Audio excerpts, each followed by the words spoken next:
So Kansas State ranks 18th in the country at 15-4 on the season overall, 4-2 in the Big 12.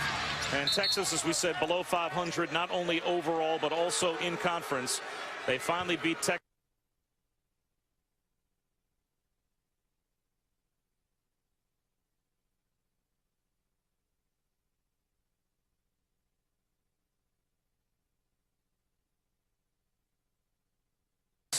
A little tension among the fans, though, here, although all of the 4 losses that Kansas State has had this year would be considered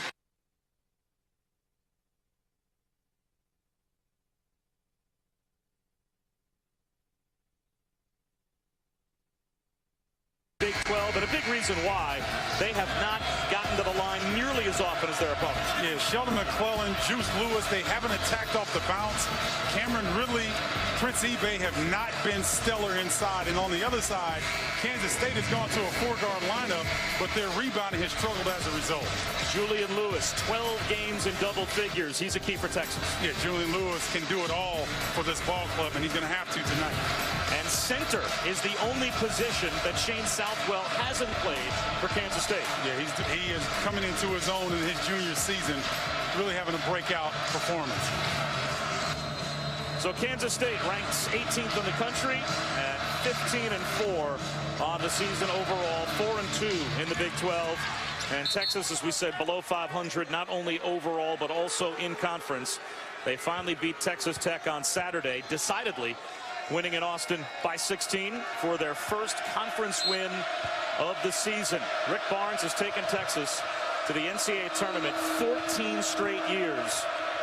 So he is not used to looking up at the rest of the Big 12. We'll see how they respond tonight. Watch for Texas to try to free Sheldon McClellan and Juice Lewis on those curls and get them into the 15-foot range, preferably elevating for their jumper inside the paint area. Javon Felix gets a step, floats one on the baseline. That won't go, just a little too strong as he beat Angel Rodriguez off the bounce. Jordan Enriquez, he's not going to get credited for a block, Bob, but he altered that shot. Just as effective. This may be a low-scoring game. These are 2 teams that are 1-2 in the conference in opponents' points allowed, and neither is a real explosive offensive team either, as Rodney McGrudel will go to the free throw line. Julian Lewis called for the first foul. Rick Barnes in his 15th season at Texas, and as we said, 13 straight 20-win seasons, 14 straight NCAA tournament appearances. Bruce Weber in his first season at Kansas State, he was let go by Illinois. He was all set to go to the College of Charleston when all of a sudden KSTate called and said, how about Manhattan?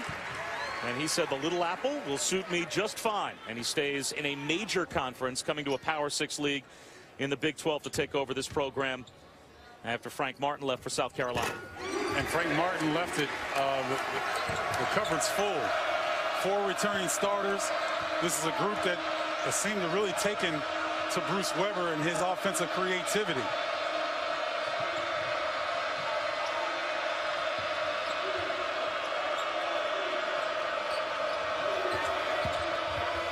Lewis lost it on the way up. Spradling looks like he got away with a foul right there. Spradling, a little floater on the baseline, won't go, but a foul called underneath. And that will go against Rodney McGruder. Well, Rick Barnes is working the officials early and often right now, trying to give his young team a chance in this hostile environment. Well, he said he worked his team often and hard in practice this week. They went, as he described it, really hard on Monday, and by the time they were done with practice on Tuesday, all of a sudden some of his big guys, Cameron Ridley and Prince Ebay, said, oh, treatment. We got to go get treatment. Like right now, coach. Yeah, the trainers need us back in the training room. He said they couldn't get out of that practice gym fast enough at the end of the day on Tuesday. In transition, McGruder can't track down the kick-ahead pass from Spradling, so it's a K-State turnover. But you notice in that sequence right there, K-State is really trying to pick up the intensity and the pressure. Javon Felix is going to have a long night if he can't break the pressure out front of Angel Rodriguez on ball.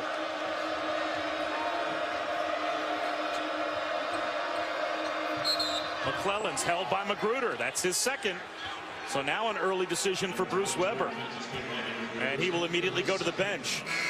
So the #1 scorer in Big 12 games, Rodney Magruder, averaging 18.5 points per game in conference games, on the bench 2 minutes in. You know, Sheldon McClellan, away from the shot right here, is trying to free himself, and I think they got Magruder for a hold, trying to fight over a screen. Bruce Weber didn't hesitate in getting him out. Talking about Magruder. It's Martavius Irving that has come on to replace Magruder. Papa Petru in and out. Tip follow won't go for Ridley. And still a goose egg for Texas. Two pretty good looks, though. Papa Petru elevated in the paint area. Shane Southwell not going to be able to bother his shot. Fadeaway air ball from Jordan Enriquez. Here comes Lewis, swooping to the goal. Puts it in. Score the bucket plus the foul. So a chance for a three-point play for Juice Lewis that finally gets Texas on the board. Bob, this is how you go to the hole, with reckless abandon. Juice Lewis didn't care that Martavius Irving was trying to slide in. He kept his focus on the rim, got there as quick as he could, took the bump, and got the layup to go. That's the way to go to the hole, strong, like your life depends on it. And Irving, who just came on for Magruder, was called for his first foul. Interesting use of pressure here. Not too strong. Looks like it's some run and jump, maybe with Papa Petru as he drops back, but Barnes going with a little bit different look here defensively early.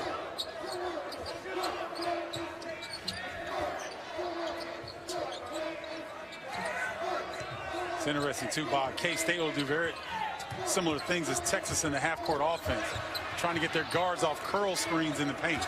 Southwell, nice shovel pass, and the ball movement sets up the dunk for Jordan Enriquez. How about the touch pass underneath by Martavius Irving? As back the other way, Ridley throws it down off the handoff from Sheldon McClellan. Well, I guess Cameron Ridley said, "Dunk you very much. You're not going to have all the fun. Big fella running the floor." Felix called for the second Texas foul.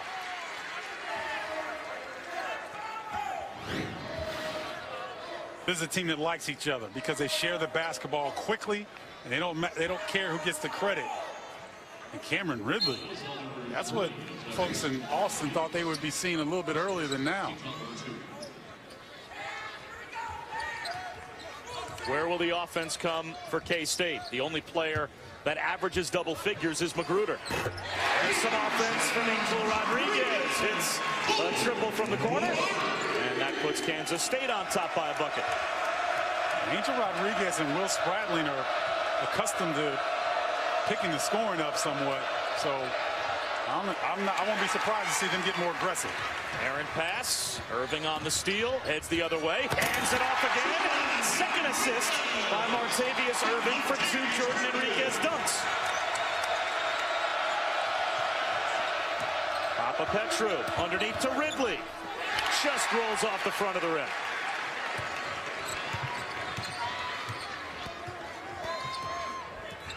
This pace definitely favors Kansas State. They've come out the aggressor here to start the game, especially Jordan Enriquez.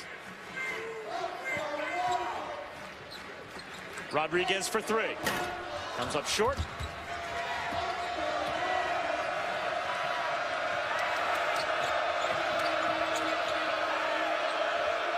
Papa Petru's going to have to be more aggressive offensively, Bob. I think he heard you. Yeah. He's got the skill set that will allow him to score inside or out. The only thing he's lacking right now is enough confidence to be an aggressive. Papa Petru averages 7.5 points a game, but he's been over 11 a game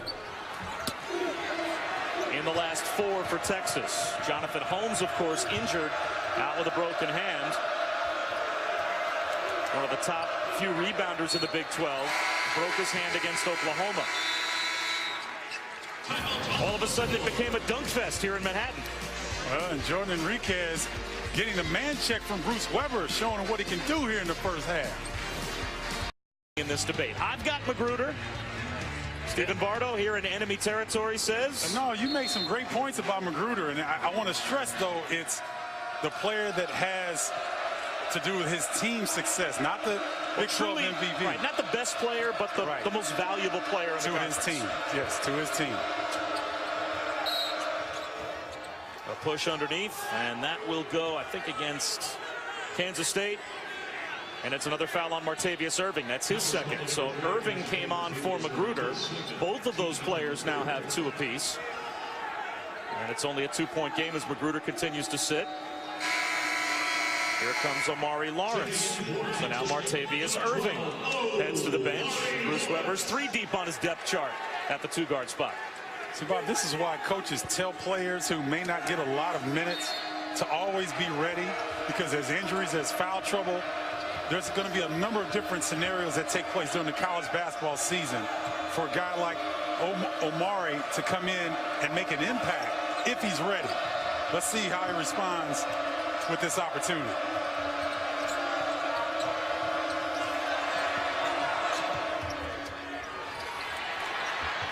Missing the finger roll was DeMarcus Holland, but it stays with Texas. All right, so I've got Rodney Magruder in our Big 12 MVP Twitter poll. To me, averaging 15.5 points a game. Yep. No one else on his team even hits double figures, and he's the #1 scorer in Big 12 games. That floater won't go for McClellan. We'll see how his team does with him on the bench. You go in what direction? I go with Melvin Ejim from Iowa State, because he's a leading rebounder in the Big 12 conference. Omari Lawrence knocks one down. It's 11-7 Kansas State. Even with all that offense that Iowa State surrounds Ejim with, as now Angel Rodriguez picks up a foul at midcourt. Iowa State has a lot of offense, Bob, but they are not very big. Yang George, the freshman from Iowa State, is a big fella, but Will Clyburn is really a 3-man playing 4 position. So Melvin Ejim gives them an inside presence that if he's not there, I'm not sure that they would be second in the Big 12 race right now. All very fair. Another foul called underneath. This will go against Kansas State as well. That will go against Omari Lawrence. So the fouls piling up for the Wildcats. That is 16 fouls with 13:54 to go here in the first half. So Texas will shoot free throws the rest of the way here in the first half. And we talked about how they failed to get to the line in comparison to their opponents. And now Texas turns it over. Just when you think Texas is in great position because they'll be in the bonus, they make a play like that. And they're so young. They really haven't been here before, and they don't. Mike Kabongo's not here on the bench to really try to tell them how to do things. So young club trial by fire here in the Big 12.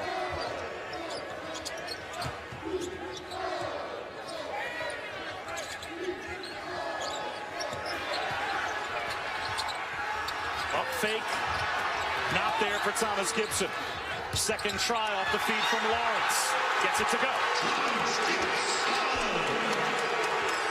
Crowd doesn't like it, but Thomas Gibson did the right thing. He was strong with the basketball.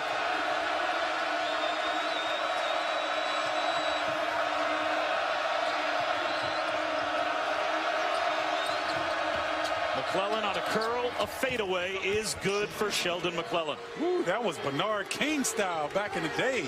New York Knicks with the broken knuckles fading out of the paint area. Sheldon McClellan trying to keep his team in it. Spradling can't hit off the feed from Truck Robinson. I'm sorry, you took me back to the day there for a second. I lost where I was. Oh, I like that.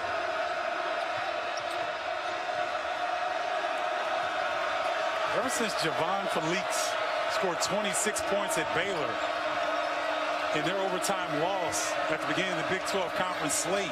McClellan, nice shovel pass underneath to Lammert, but he turned it over. An offensive foul called on Sheldon McClellan. ESPN's Thursday night doubleheader. We go from the Pac-12 and the Big 10.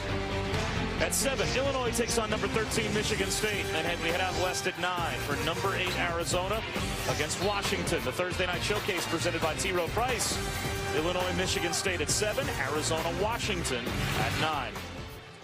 So Felix going to the bench, and Bob, he's a guy that's capable of scoring in basketball, but he seems to have lost a lot of confidence. Barely looking for a shot in the half-court set.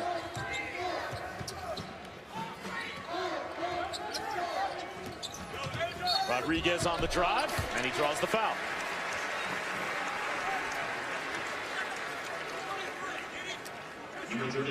Papa Petru called for Texas's 4th team foul here in the first half.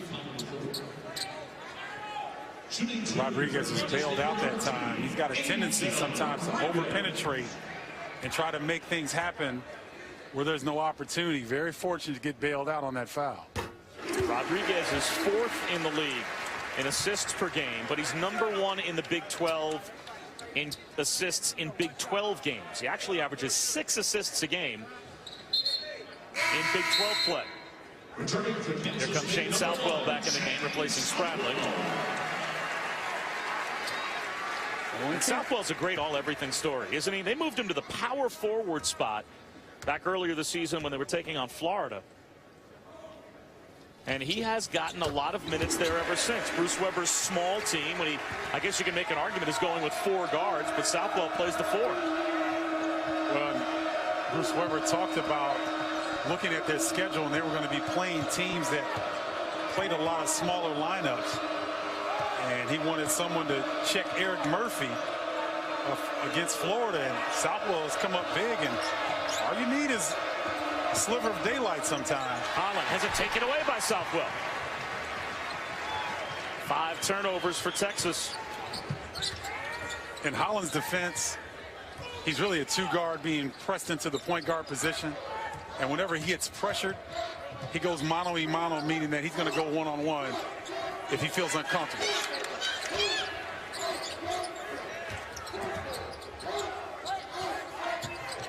Amari Lawrence, an old school floater. Largest lead for Kansas State. That's a shot that every guard or wing player should develop in their game, Bob. That runner in the paint. You don't take a hit. You take what the defense gives you. It's easy shot to get off in the paint area.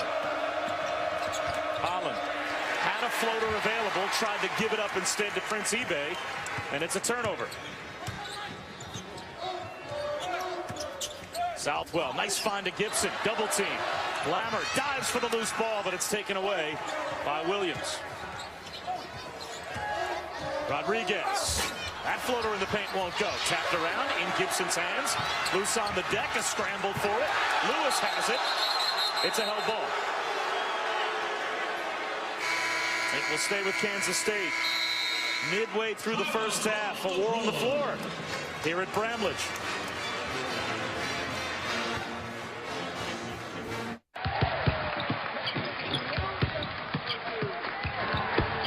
Off the bounce, but they can get good looks within their half-court set if they stay unselfish and share the basketball. Again, you see the hashtags there. Texas versus KSU. If you'd like to comment on our game on Twitter, but also hashtag Big 12 MVP as we put up 4 candidates earlier. One, of course, Rodney Magruder, who's on the bench right now with 2 fouls for Kansas State. And we will take a look at those results as our game goes on.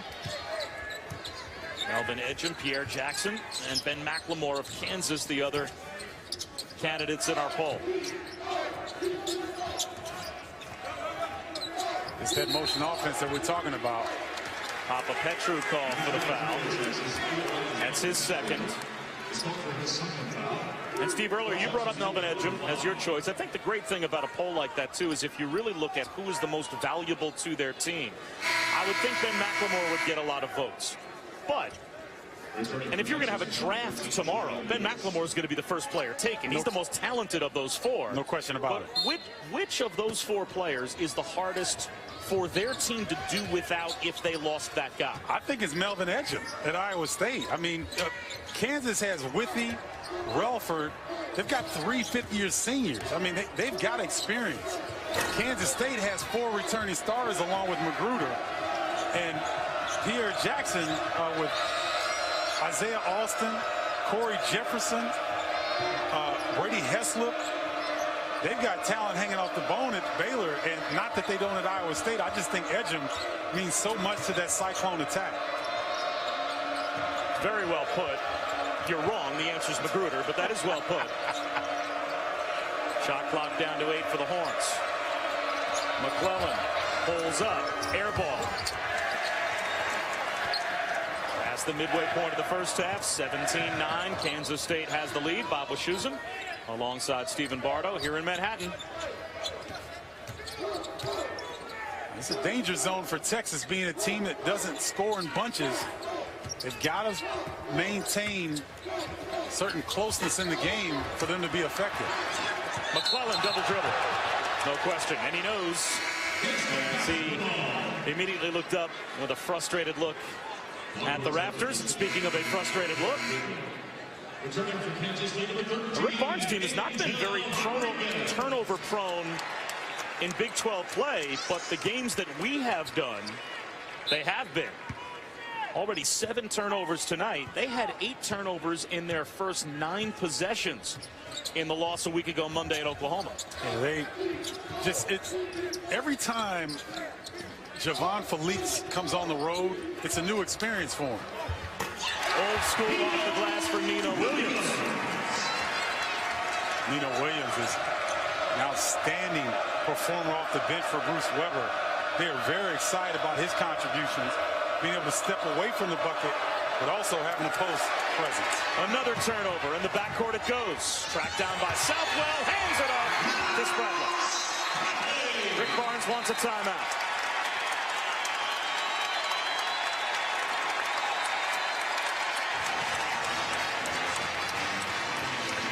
Will step aside. Don't necessarily back up the fact that Kansas State owns Texas, but they have owned the first half tonight. A 12-2 run for Kansas State. And Texas has gone without a point for nearly 5 minutes.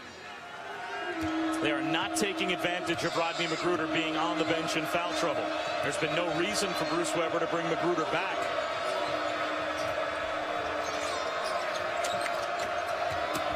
Lewis, strong drive, rejected by Enriquez. Jordan Enriquez is challenged before the game. Their big four, Kansas State's interior performers, have not shown up, but he's definitely there tonight. eBay can't hit, but an offensive rebound for Bond to the corner. That's no good from Sheldon McClellan.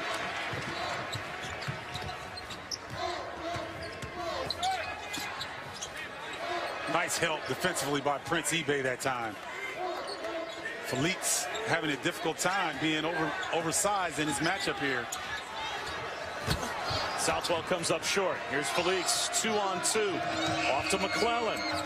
He can't hit. The putback finally goes for Sheldon McClellan. Texas had fallen to 27% from the field, and Spradling is hurt, and he's bleeding. Will Spradling hit, and he is cut.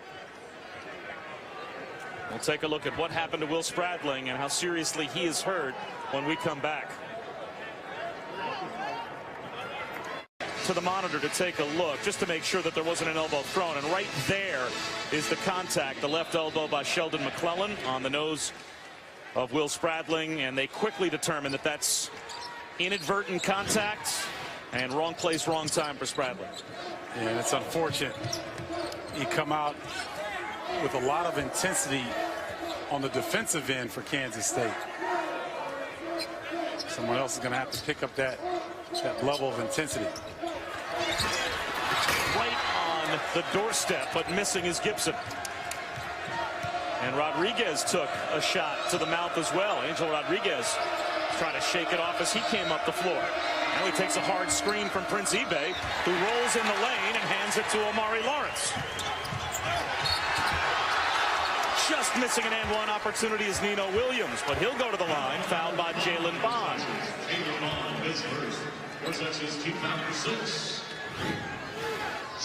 Kansas State doing an excellent job of getting up the floor, looking for those early opportunities. Nino Williams, with only 4 total points in the last 4 games, gets in the scoring column here. And the journey to the tourney is a season-long spotlight on games that will impact the tournament. At 9 Eastern, what a matchup Saturday night. Michigan, Indiana, number 1 against number 3. ESPN's Journey to the Tourney at 9 Eastern on ESPN, also live on Watch ESPN Saturday night.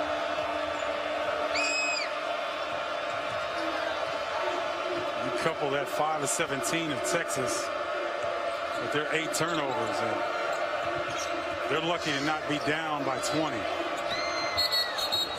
Blocking foul called on Southwell. And now Sheldon McClellan is not getting up. If McClellan can stay in the game, he'll be shooting a 1-and-1. That's team foul number 7 against K-State.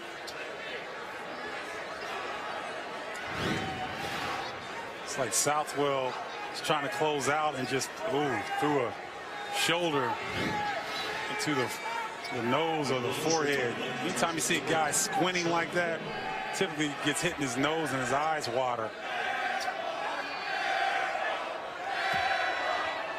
We came to Manhattan and saw the Flyers and the Bruins. As McClellan able to stay in the game. He's a hockey player and connect.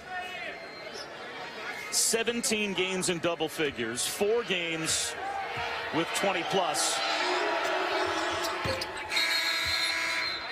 And Texas trying to draw closer again without Rodney Magruder in the game, as McClellan is able to knock some down from the free throw line. Jalen Bond sits back down as Connor Lammer checks back in for Texas. But with Magruder on the bench with 2 fouls, Kansas State has maintained this lead throughout the first half. They've definitely been the aggressor and not settling for 3-point jumpers. They have committed to getting the ball in the post area, especially with Enriquez early and now Gibson. 2-3 zone by Texas. Shot clock down to 9. Rodriguez through traffic, way up in the air. The tip follow is good for Thomas Gibson. Rodriguez got away with a travel there on his shot attempt. And Texas defense scrambling, unable to put a body on the Wildcats. This young man, Juice Lewis, needs to take some of the pressure off McClellan and get aggressive, looking to score. The ball has not gone inside the 3-point line yet. 10 to shoot. Felix misses the layup. That shot may have been deflected. Now losing his balance is Rodriguez, no foul called, and he gets up holding his right wrist.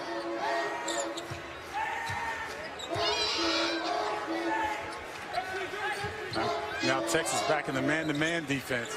Skip pass that Lewis had no idea was coming. Southwell straight away. Knocks down a 3.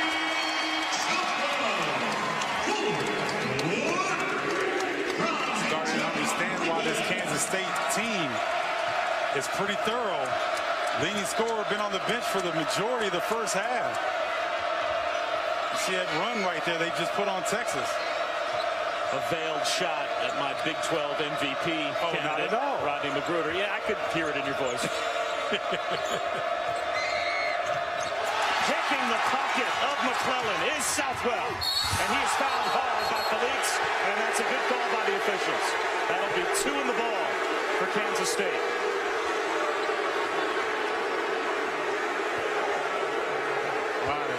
Took my breath away a little bit because you don't want to see a player in that situation get injured. It's good to see Shane pop right back up. Certainly did not look as if Felix was making a play on the ball. And immediately J.B. Caldwell signaled 2 in the ball for Kansas State. I think he was making a play on the ball. He just couldn't get to it. Watch him try to come over the head for the block, and he gets his arm. I don't know. That looked to me certainly not an intent to injure flagrant foul, but it looked to me like he was simply grabbing his right arm more than he was trying to make a play on the ball.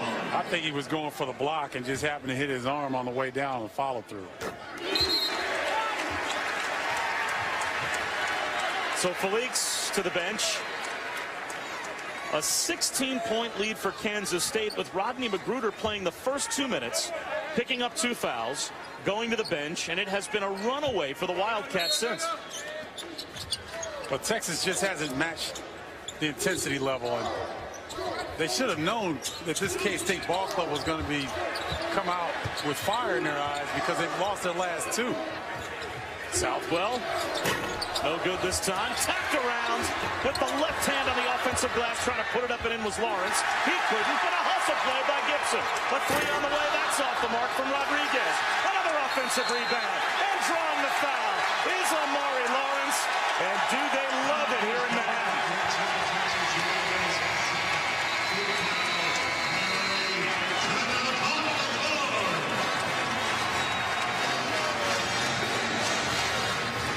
Come back now to one of the great college basketball atmospheres here at Bramlage Coliseum. And they are loving the effort of their Kansas State Wildcats. Without their leading scorer, Rodney Magruder, for the majority of the first half on the bench with 2 fouls. The supporting cast has done work. Amari Lawrence now at the free throw line. And he knocks down the front end after hustle all over the offensive glass, created these free throws. You're talking about 5 opportunities, because Kansas State just wants it more. They're the aggressors. They're going after it. It won't be denied. Amari Lawrence, we talked about him getting an opportunity off the bench, and he's making the most of it.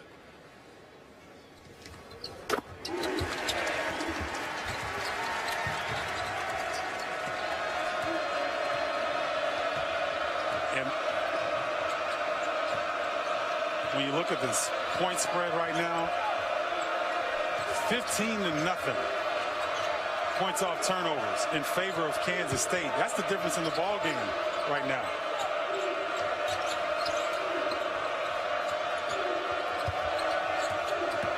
Bond down the lane, misses it right at the front of the rim, gets his own miss, back outside, and a brick tossed up by DeMarcus Holland. On a run out, Angel Rodriguez can't track down the outlet pass. Only the second first half turnover for Kansas State.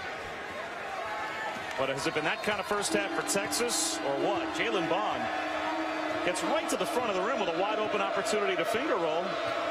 Just can't get it to go down. And now it looks like Amari Lawrence will be called for a foul. That will put Texas at the line. It's a 1-and-1 opportunity. Team foul number 8 against K-State.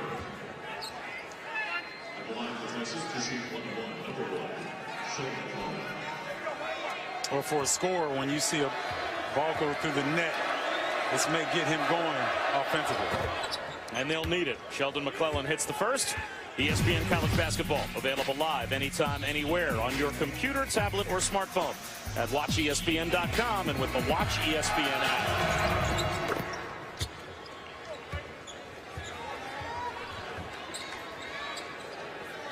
McClellan has 8 of Texas's 15. But this is a Texas team that only averages 64.5 points a game. Look at their numbers. They're not shooting the ball particularly well, but 10 turnovers on the road against a ranked opponent. That's just not what you want if you're Rick Barnes. Rodriguez for 3. In and out. And this time winning the battle for the loose ball was Connor Lammert. DeMarcus Holland tries to go coast to coast and makes a layup. You got a glimpse of why Rick Barnes is high on this young man right here. Is a gym rat, loves to work on his game, and is very athletic and has great length to guard position.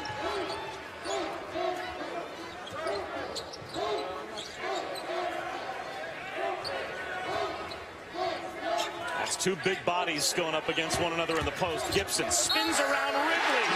And 1 for Thomas Gibson.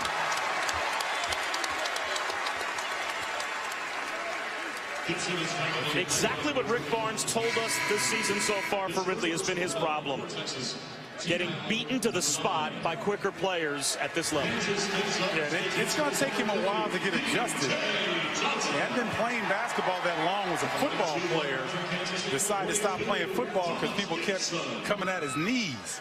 as he got taller. So, you know, he's still learning on the job, and it's tough to get a big fellow with that much upside, talking about Ridley, and trying to guard a guy like Gibson, who's considerably shorter and stronger and quicker. Rick Barnes earlier today said we're always trying to talk about fighting for your place on the floor, fighting for your piece of real estate.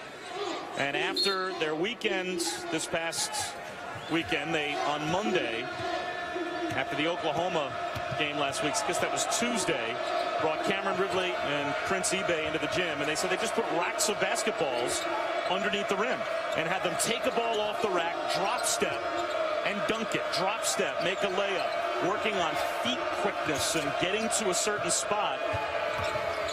Holland lost it, and it's taken away by Rodriguez. Rodriguez with a lob, Gibson with a finish. We'll check that Lawrence with a finish. Omari Lawrence is going to come up big again at some point in this season for Kansas State. When you come into the game and have this type of effect, and your team is playing some of their best basketball in the first half, that's going to bode well for the Wildcats moving forward. McClellan fades away. Offensive rebound for Ridley. Lost it. Some contact, no call. It's on the floor. A timeout called from the Kansas State bench, but they'll say that the ball belongs to Texas before the timeout was called. Oh, mad scramble down there, and I thought Ridley was going to be able to finish. It looks like he lost his footing there, and Lambert was able to come up with it. Lawrence out of bounds with the basketball. 30-second timeout, Kansas State. 30-second timeout called by Kansas State with just over a minute to go here in the first half. Calm down warning to Omari Lawrence and Julian Lewis. We got the update, by the way, on Will Spradling. He does have a broken nose, and he was actually listed as questionable to return in the second half. Again, missing a bunny was Sheldon McClellan. Rodriguez, floater, no good. Offensive rebound again. Omari Lawrence can't hit. The tip follow won't go, but a third try finally does. Texas is getting manhandled in the glass. You just saw McClellan and Lewis fall down on their defensive rebound assignments. They've got to be much stronger than this. Texas guys are falling all over the court right now. McClellan, tough shot, draws a foul.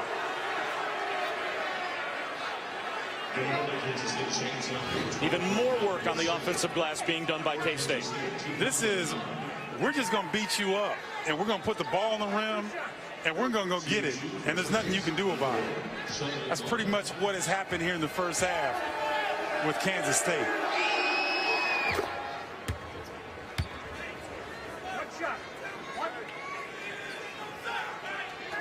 You know, if you're a Longhorn fan, it's painful to watch because you know this young team has a lot of upside. But when you get behind this much on the road to a good team like Kansas State, doubt starts to creep into the back of their minds about whether they can cut into this lead.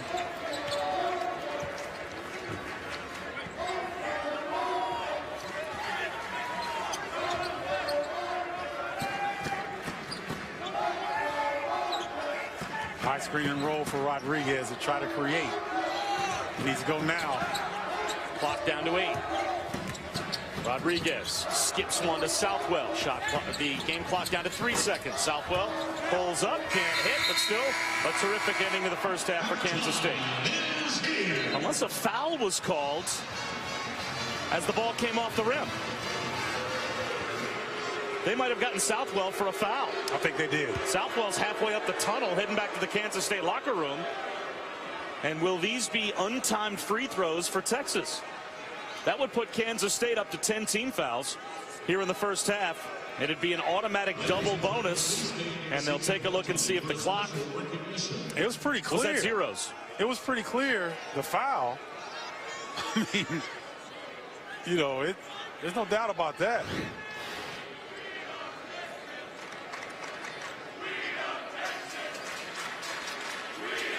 If the call stands, the foul would be Southwell's third.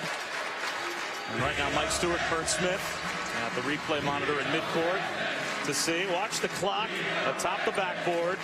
The foul occurs right there, and it looks like there's a tenth of a second still on the clock. I think there when is. Southwell committed the foul. And what was Shane Southwell thinking? Like he was going to steal the ball and score before the half was over? You know, that's the beauty of college basketball. You ask the players what were they thinking, they don't know. They're going to put 0.2 seconds back up on the clock, and they're going to shoot 2 free throws at the other end for Texas. That's the 10th team foul against Kansas State. So it's an automatic 2 free throws for the Longhorns. About the only thing that Bruce Weber's team has done badly here in the first half. Cameron Ridley will get a chance to shoot free throws. He's a 38% free throw shooter on the season. But Southwell does indeed pick up his 3rd foul. So Southwell has 3. Irving has 2. And Magruder has 2. We'll have to keep an eye on that coming out of the first half break.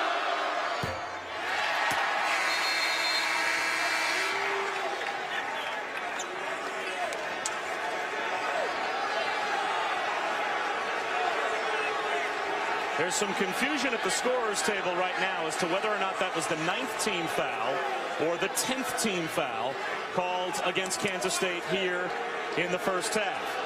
The scoreboard still reads 9 fouls, but we had it as 10, and it looks like now, as we said earlier, they have made it officially 10 team fouls against Kansas State, so they got the number right, and it is an automatic 2 for Cameron Ridley. So he missed the first, but he will indeed shoot the second. And he'll miss that one too.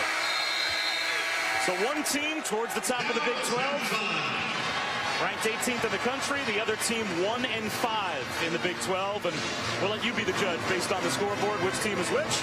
Bram Weinstein, Jay Williams, the Land Rover halftime report.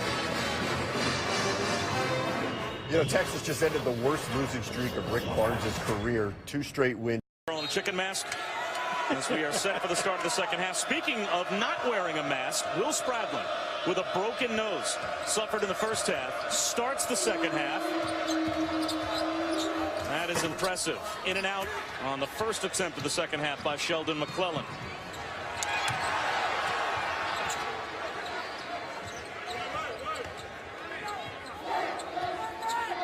And man, what does that do for your teammates? If you're coming out there with a broken nose, no mask, and you're acting like nothing's wrong, well, whatever was wrong with some of your teammates just now went away. Sheldon McClellan called for the foul, trailing Rodney Magruder. Here is the play. Watch the left elbow of McClellan right there on the nose of Will Spradling. He bled all over the floor, was taken off to the K-State locker room, and he starts the second half. And now Ridley with a good hard foul on Jordan Enriquez. At the very least, I would think, from Rick Barnes' standpoint, there's a no layups play by Cameron Ridley that shows some intensity. Well, it did show some intensity. He tried to help and made sure that Enriquez wasn't going to get another one of those highlight dunks as long as he was able to stop him.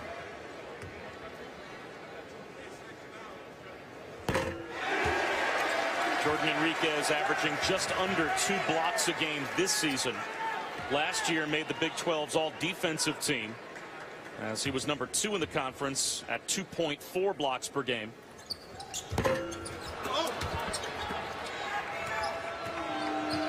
Can Texas make any kind of an offensive push here in the second half? Well, they've got to get some easy buckets. Felix gets the roll. See, that's the Javon Felix we saw at Baylor that scored 26 points and was looking for a shot. And if he looks for a shot, it makes things easier for his teammates. Magruder gives it up, and Nino Williams is able to finish. That was caused by Sheldon McClellan falling down and got tripped up there. Felix with a floater.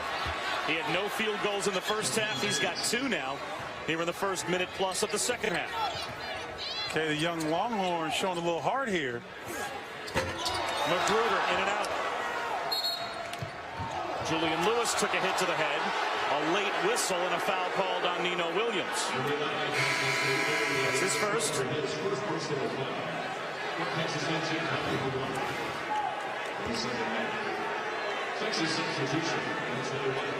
Yeah, I don't know. I don't know about that. There's a little bit of acting going on right there. Delayed call as well, so Texas gets a break.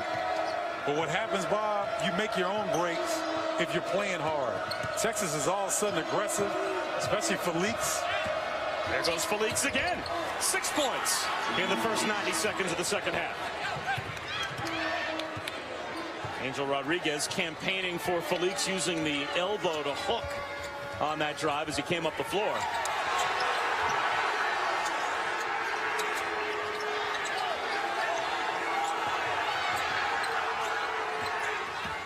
Spradling throws one up, and unable to finish was Enriquez.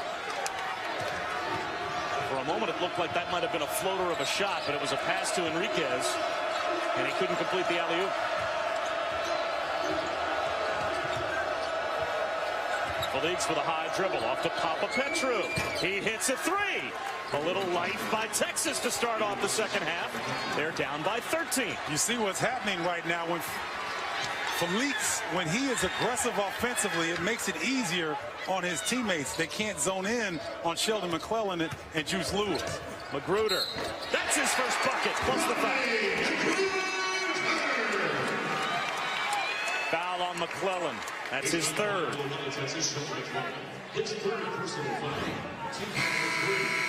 When these guys make that curl cut, that tight cut off of a pin down screen, and they get in that area, he's so strong and so creative in getting his shot off. It's like he got some skin taken off under his armpit. He's got 18 career games where he's gone for 20 or more. That's the most of any active Big 12 player. Again, played only the first 2 minutes of the first half before picking up 2 fouls. Enriquez and Williams head to the bench as Gibson comes back on, along with Shane Southwell. So Magruder, about 2.5 minutes into the second half, gets his first field goal.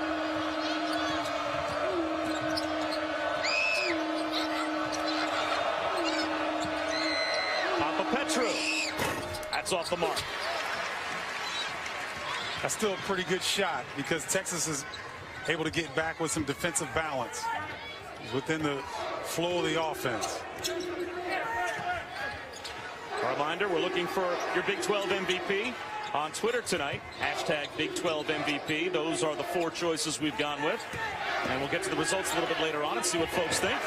Just running old school hook from Thomas Gibson.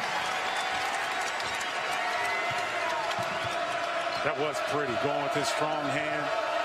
And left-handers just look like they do everything a little bit sweeter. You know, it just looks pretty. Spradling is fouled from behind by Lewis.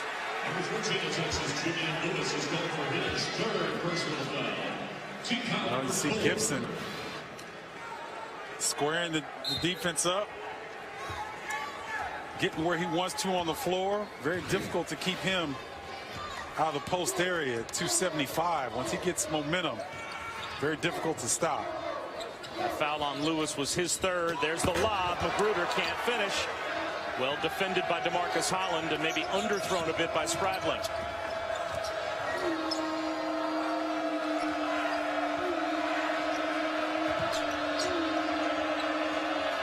Nice hard hedge that time by Gibson. Blowing up the screen and roll. Felix finds Lammert. Blocking foul called. How about Spradling? With a broken nose and no mask to protect it, steps in and tries to take the charge. Spradling hit with the foul, though. Michigan, Indiana. Opinions. No, but I can understand why people would say that. And Rodney Magruder's having an outstanding season. And you mentioned it, the #1 pick in the draft, barring something crazy happening in college basketball, will be Ben McLemore of Kansas. But if we were talking MVP of the Big 12, One name wasn't even on there. Romero Osby of Oklahoma would have to be in the conversation at this point. Lon Kruger's club playing extremely well here in the Big 12 Conference.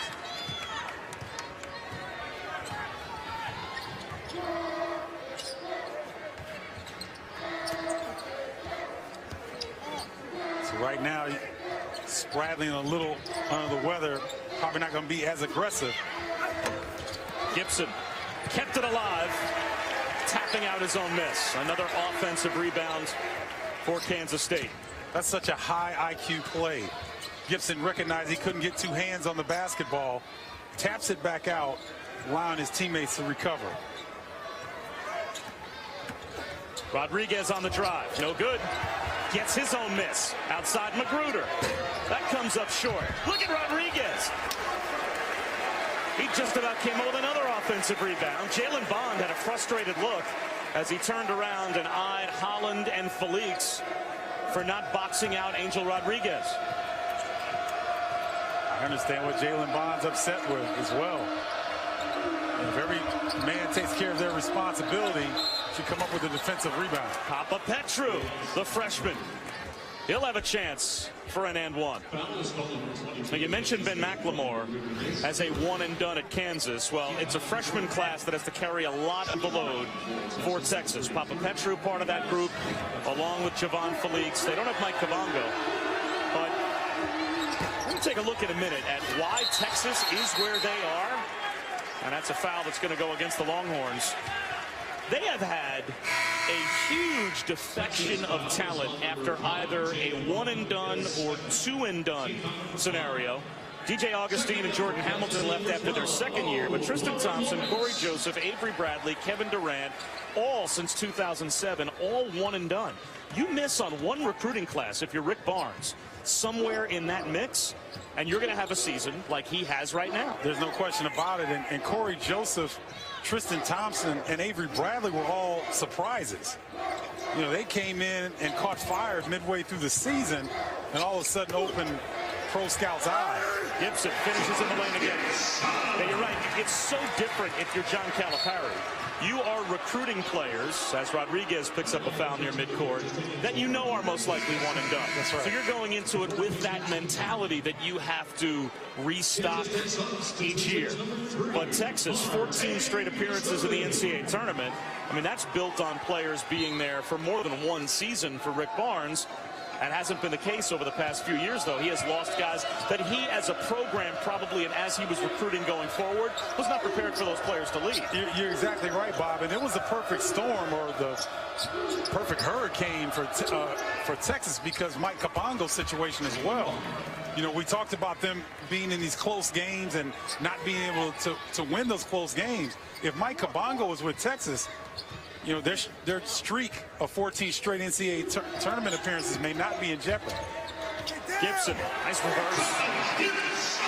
Texas this season has played 7 games that have been decided either in overtime or by 6 points or less, and they are 1-6 in those 7 games.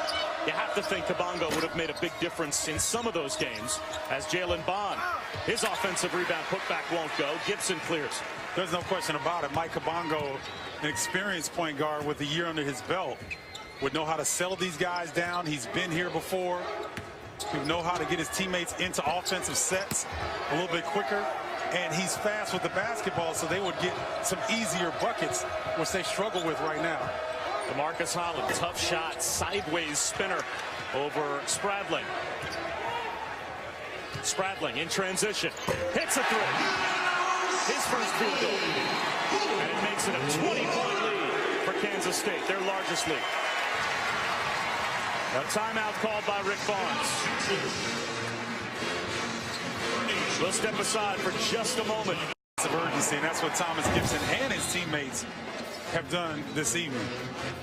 Did not want to extend this to a 3-game losing streak, and they are in control right now. In double figures for the 7th time this year. Averaging 6 points and 5 rebounds per game as a starter.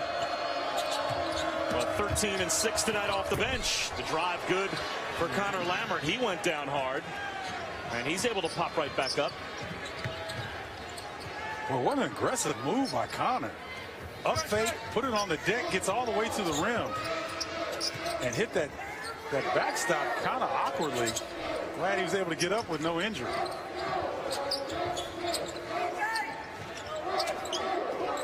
Southwell for three. Papa Petru wrestles it away from DJ Johnson. And Johnson was called for the foul. The journey to the tourney is a season-long spotlight on games that will impact the tournament. At 9 Eastern on Saturday, we've got number 1 against number 3. About as good as it gets in the Big Ten. Michigan and Indiana. ESPN's journey to the tourney continues with Michigan, Indiana at 9 Eastern on Saturday night on ESPN and also live on Watch ESPN. Papa Petru, he'll go to the line. Foul called on Nino Williams.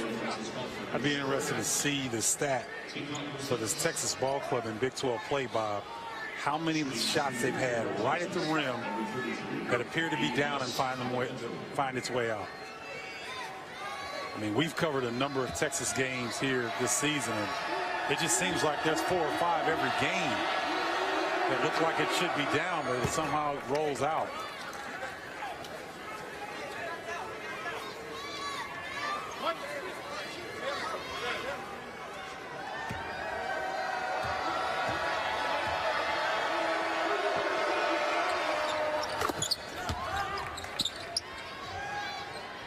Bob, are you surprised Will Spradley's still in the game? A turnover on full court pressure. Lewis, a chance for a three-point play. So Rick Barnes dials up the pressure. He's got a chance for an old-fashioned three-point play. Rare double team. Looks like it caught Kansas State by surprise that time. That's the 4th foul on Amari Lawrence. And a delayed answer to the question. I was surprised that Will Spradling even started the second half, returned at all. What episode was it? Was it Peter that hit Marcia in the nose with the football? I think when Will Spradling wakes up tomorrow morning, he's going to be having dreams. Oh, my nose. But he is a tough kid. Yes, a broken nose in the first half, comes out. Looks like it caught Kansas State by surprise that time. That's the 4th foul on Amari Lawrence. And a delayed answer to the question. I was surprised that Will Spradling even started the second half, returned at all. What episode was it? Was it Peter that hit Marcia in the nose with the football? I think when Will Spradling wakes up tomorrow morning, he's going to be having dreams. Oh, my nose. But he is a tough kid. Yes, a broken nose in the first half, comes out, starts the second half. And doesn't want to wear a mask to alert his opponent that he's been injured. Rodriguez scoops and finishes. Nice hesitation that time by Rodriguez.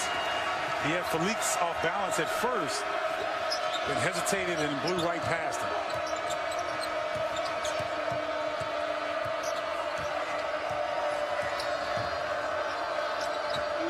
Papa Petru attacks the paint, gives it up, offensive foul. Gibson took the charge, and K-State continuing to maintain a big lead. Mason Plumlee, what a night. 11 of 14 from the field, 29 points. But Duke struggling at Wake Forest. Tigers roaring back at LSU. Phil Pressey has 19. They were down by 13 at the break. Bob. All right, Bram, thanks very much. Wow, Texas fans thought they had it bad. Could be South Carolina taking on Florida tonight. It's only a 15-point lead for Kansas State, but it feels like more as they have dominated this game at both ends tonight against Texas for the most part, with 9 minutes gone by in the second half. Bob Wischusen here at Bramlage Coliseum with Stephen Barta. Well, Texas tried to come out with some energy and effort in the first part of this half. But of course, Kansas State settled down and starting to extend the lead. Javon Felix called for the foul, so Rodriguez goes to the line to shoot one more. Yeah, Rodriguez, he's done a much better job this year of changing pace rather with the dribble. Such an efficient backcourt. 3 assists, no turnovers for Angel Rodriguez. He's number 2 in the Big 12 in assist to turnover ratio at 2.4 to 1. He's number 2 to Will Spradling, his backcourt mate. Rodriguez number 2 in the Big 12. Spradling number 1 in the Big 12. They just don't turn it over. Well, Spradling can play the point guard position, so it's like you have 2 points on the floor. So distribution's better. The ball swings a little bit better. Good hands by Rodriguez. 8 to shoot for Texas. Lewis creates some space and hits the elbow jumper. Texas continuing their full court pressure.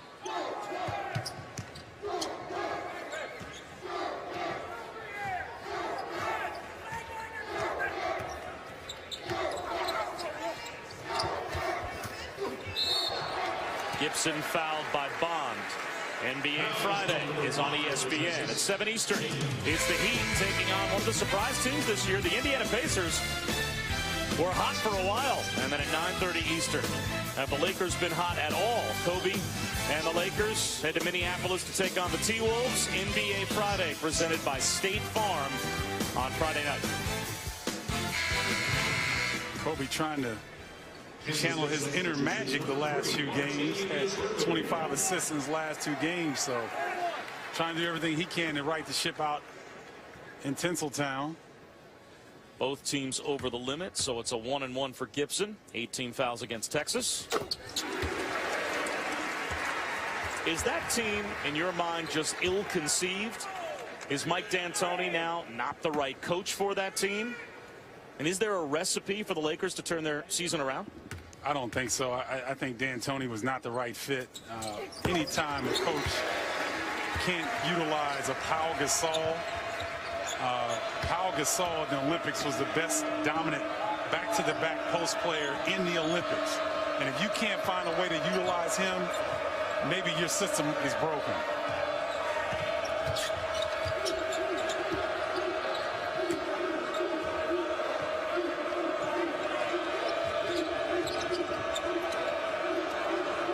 Kansas State recognizing that if they get the ball out of Felix's hands, this is what can happen. Papa Petru turns it over. Rodriguez can't go coast to coast, but there's Magruder on the follow.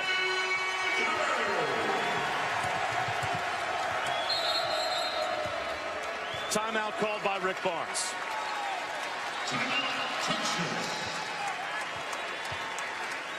Rick Barnes using every opportunity he can, Bob, to get a teaching point across.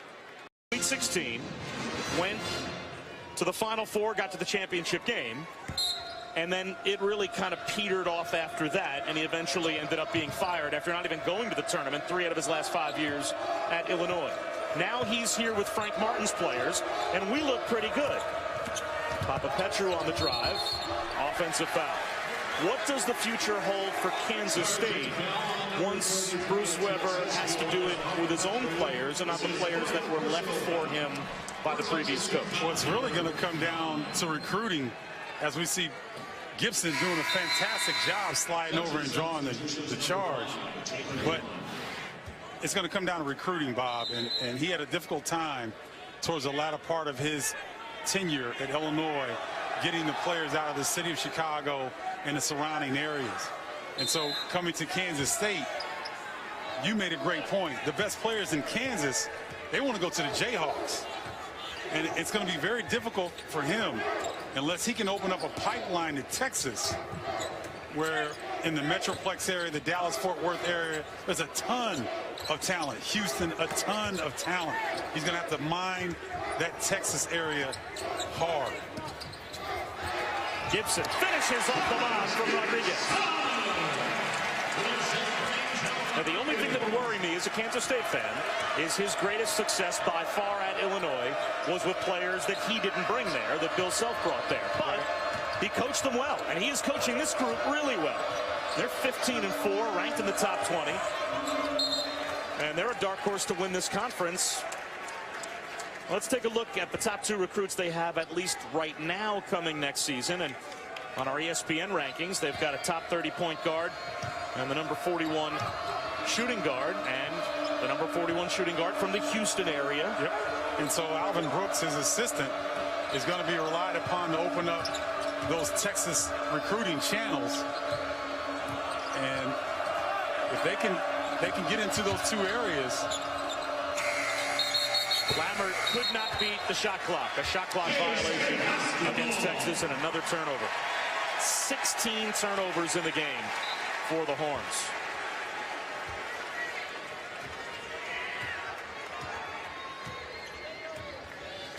Well, I look at this Texas ball club, and you look at this season, and they're just really learning on the job. In 4 games from now, Kabongo comes back. This would be a dangerous ball club down the stretch. They may have done too much damage to their NCAA resume, but they could ruin someone else's chances moving forward. Well, they'll do nothing to ruin Kansas State's record tonight, as Martavius Irving's 3 makes it a 25-point lead with 7.5 minutes to go. Again, this is a Kansas State ball club that was built by Frank Martin, so they are tough. This is what they know how to do. I think Weber has made them a little bit more efficient offensively without losing that defensive intensity. Fumbling one out of bounds was Angel Rodriguez. One of the few mistakes that K-State has made in what has been a lopsided game from the start. ESPN's exclusive presentation of college basketball. Has 16 assists on 24 made field goals. 4 assists and no turnovers for Shane Southwell. 5 assists and 1 turnover for Angel Rodriguez, and 3 assists and 1 turnover for Martavius Irving. That's really efficient play by the guys where you want the ball to be in their hands. And here's Felix. Down low, Bond gets caught. Felix back to Bond, and he draws the foul. You can tell Bond is struggling to come off that injury, doesn't have the explosiveness that he normally enjoys when catching that ball. He would go right to the rim as opposed to trying to avoid the block. Assists to turnovers might be as telling a statistic as we have tonight. Texas has 17 assists and 16 turnovers, and it is literally the opposite for Kansas State. 16 assists and only 6 turnovers.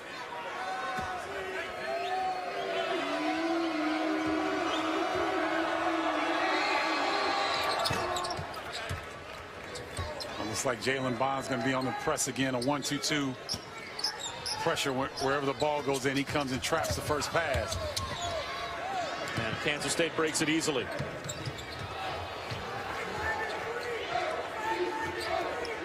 Again, you can hashtag at Big 12 MVP and get your vote in before we reveal the results coming up right after our under 4 timeout. The polls are still open for a few more moments.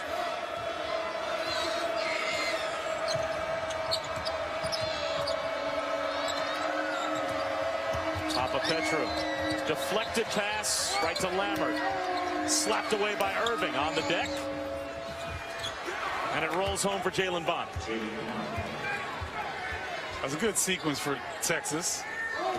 If you're Rick Barnes, you want to see that effort. Stick with the play, which Jalen Bond was able to do that time.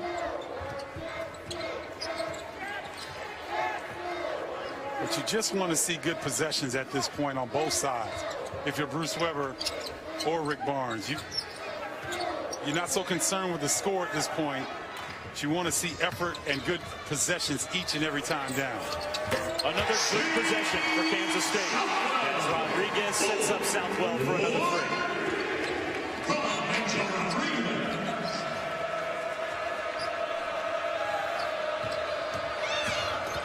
Felix has it slapped away by Rodriguez, gets it back and can't hit the jumper. Rodriguez just about Englished it home off the window. Boy, he is strong with the ball in his hands as he took a couple of bumps there and still managed to muscle it up on the rim. A nice step through. And then he got a little English on the ball and almost went down for him.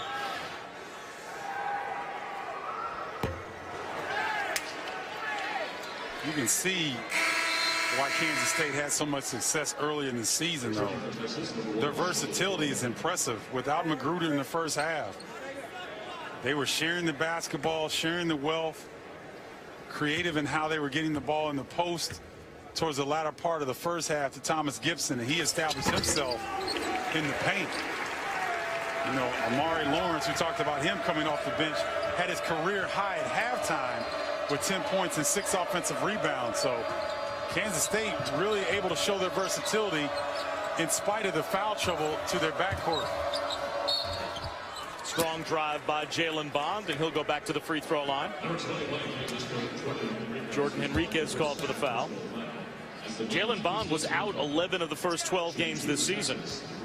Missed the first couple of games because of an ankle injury, and then injured his left foot in Maui when they played Chaminade. Missed the next 9 games after that. So asking Rick Barnes about what they hope to get out of Jalen Bond the rest of the season. He said defense, rebounding, keep the ball moving on offense, score when it's there. But he's going to play because Jonathan Holmes is out with a broken hand. They have yet to put any type of a timetable officially on Jonathan Holmes' return.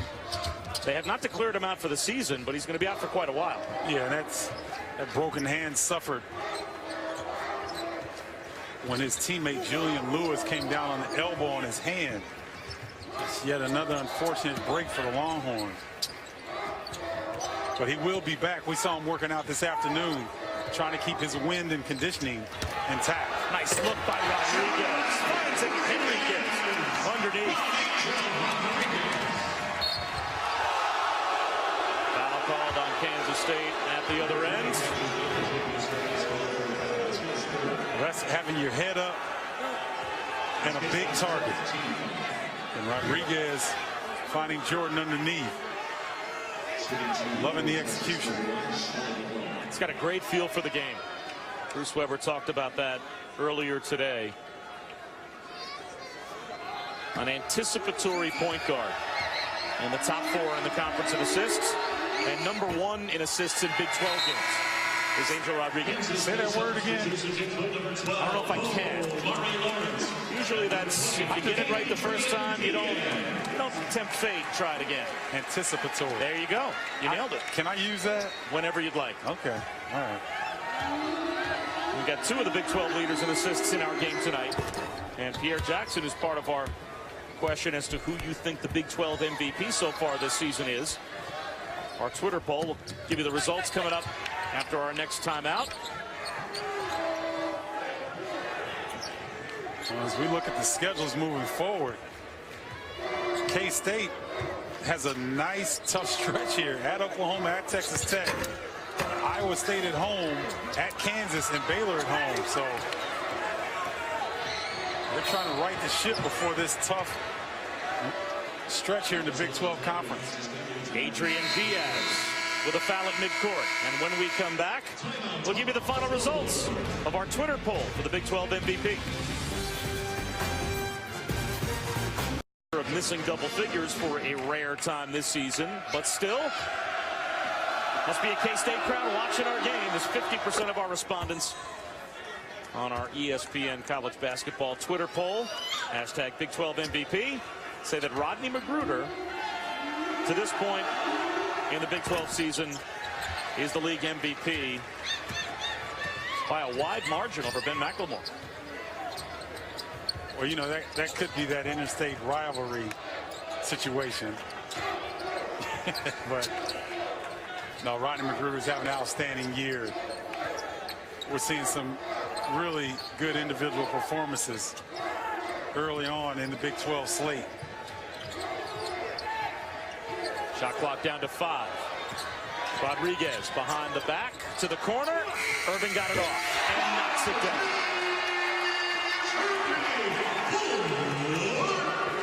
Lewis step back 3 at the other end. That won't go. Bond, a follow inside, rolls home.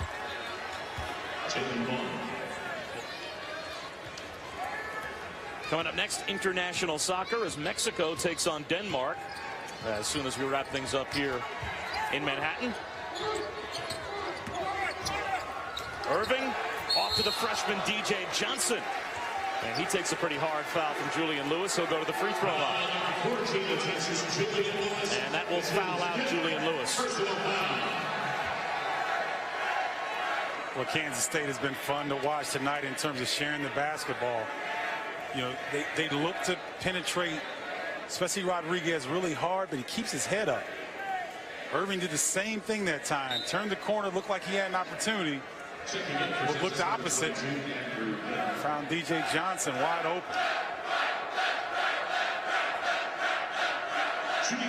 So a quiet 8 points for Julian Lewis.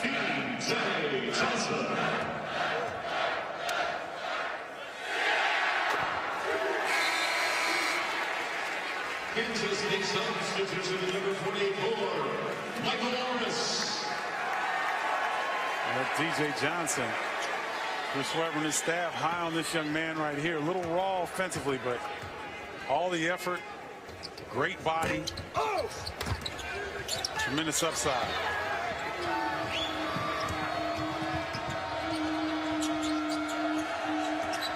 Papa Petru along the baseline to McClellan, and he hits a three from the corner.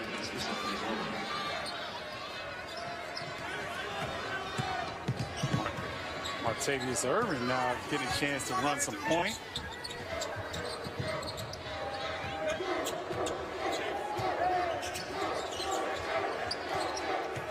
Well, we talked about K-State's upcoming schedule. Texas is no cakewalk either. Felix off the miss, off to McClellan. Finds a cutter and Papa Petru, who walked. Texas is about to flunk a road test tonight here at Kansas State, but it is a road test Saturday coming up this week for some of the best teams in the country. Syracuse on the road, always tough at the Peterson Event Center. When they meet Pittsburgh at noon, Duke will be in Tallahassee to take on Florida State, and then the nightcap, number 1 against number 3 on ESPN. Michigan, Indiana. All right, you're a Big Ten guy. What are your thoughts? Michigan, Indiana in Bloomington, which makes it very difficult for the Wolverines. I agree, and Indiana plays on another level in Assembly Hall. And Zeller gets going. I'm not sure Michigan has someone that can match up with him. Well, now the walk-ons are getting into the act. Ryan Schultz hits a turnaround, and the student section always knows who those walk-ons are, so might have heard an extraordinarily large cheer in a 79-55 game in the background. Papa Petru comes up short. Johnson the rebound. Lawrence swoops in and adds to his career high. 12 for Omari Lawrence. And Omari Lawrence going to get a little curtain call.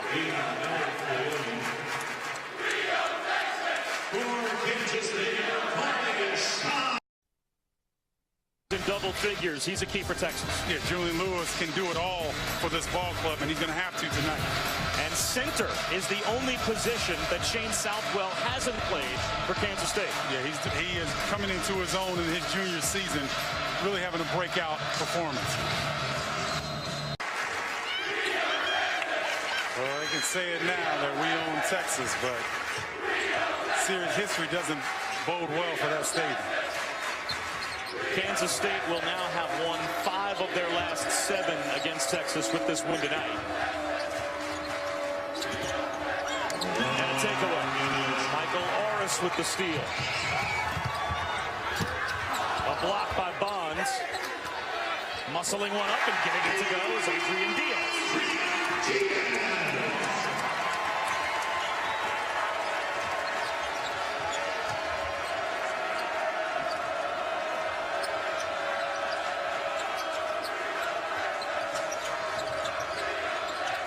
Rick Barnes try to regroup before heading off to or having TCU come to your place on Saturday.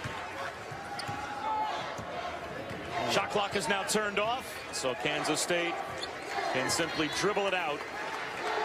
And they will break a brief 2-game losing streak. The Wildcats losing to Kansas at home and at Iowa State. Their only other 2 losses, Michigan and Gonzaga. So all 4 of those losses are of high quality. They look very much like a top 20 team tonight, about to improve to 16-4 in Bruce Weber's first year. And that makes it official. 83-57 is your final. K-State over the Longhorns. Coming up next, it's soccer. The Mexican national team taking on Denver.